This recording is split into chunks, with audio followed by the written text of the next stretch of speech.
नमस्कार दोस्तों, मैं राय सिंह थरान। आप लगातार देख रहे हैं IB24 हरियाणा न्यूज़ चैनल। तो आज हम बात करेंगे जो रामपाल जी महाराज हैं उस अनुयायियों के साथ जो बुरा बर्ताव किया गया गांव खरकबोंद में, तो उसके इवेज में यहाँ तमाम गांव की सरदारी यहाँ पर मौजूद है। आप देख सकते हैं तस्वीरों में लगातार। तो कई गांव के सरपंच यहाँ पर मौजूद हुए उस बात का खंडन करते हुए। तो गांव के सरपंच मौजूद हैं। हम बात करते हैं गिरावड़ गांव की। गिरावड़ गांव में यहाँ तमाम सरदारी इकट्ठी हुई है। तो सोनू सरपंच यहाँ के प्रधान है गांव के, तो उनसे बात करेंगे कि किस तरह का माहौल है या किस बारे में यहाँ पर इकट्ठे हुए हैं। तो प्रधान जी नमस्कार।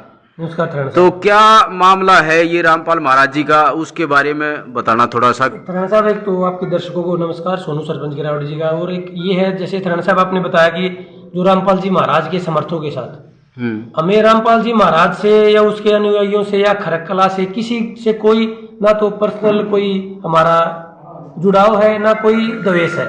हम यहाँ पे जैसे हमारे 10-12 गांव के सरपंच आए हैं। गुड्डा से सरपंच हैं, सुरखपुर से हैं, बदानी से हैं, छारा से हैं, जोंडी से हैं, खुंगाई से हैं और पचगामा प्रधान हमारे बाकी प्रधान जी हैं।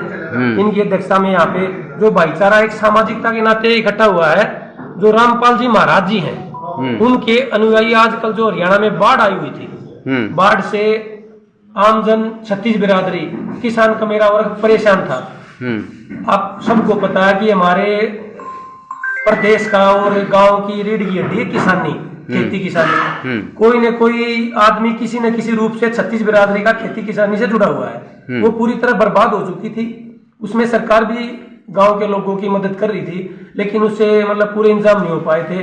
तो संत रामपाल जी की एक सोच लगा लो या उनके अनुयायियों की कोई एक धारणा लगा लो, उन्होंने प्रदेश में आसपास पूरे देश में जहां भी बाढ़ पीड़ित थी, जो उनके पास गए, ध्यान देने योग्य बात है, जो भी उनके पास गए, ना कि वो खुद गांव में आके उन्होंने राहत सामग्री नहीं दी। जिस गांव की पंचायत का मतलब है 10-15 आदमी, गांव के मौजूद आदमी, सरपंच गांव के पंचायत के लेटर हेड पे उनके पास गए, तब वो मदद करने के लिए आते हैं। उनका एक प्रोसीजर है, प्रोटोकॉल के चलते हैं। तो गांव में मदद करने आए थे। मेरे गांव में भी, मेरे आसपास के गांव में भी 20-20, 25-25 लाख रुपए का उन्होंने बाढ़ का राहत सामग्री का सामान दिया है। अब जैसे खरक गांव में भी, खरक गांव की पंचायत गई, वहां के सरपंच गए, 15-20 आदमी और गए। उन्होंने जैसे हमारी तरह भी एप्लीकेशन वहां पे दी, तो उसके रामपाल जी के अनुयायी उनके पास में पाइप वगैरह देने आए। और वहां पे जब बुला के उनके साथ में जो दुर्व्यवहार किया गया, मार पिटाई करी गई, ये एक समाज में एक कुरीति है। जब ये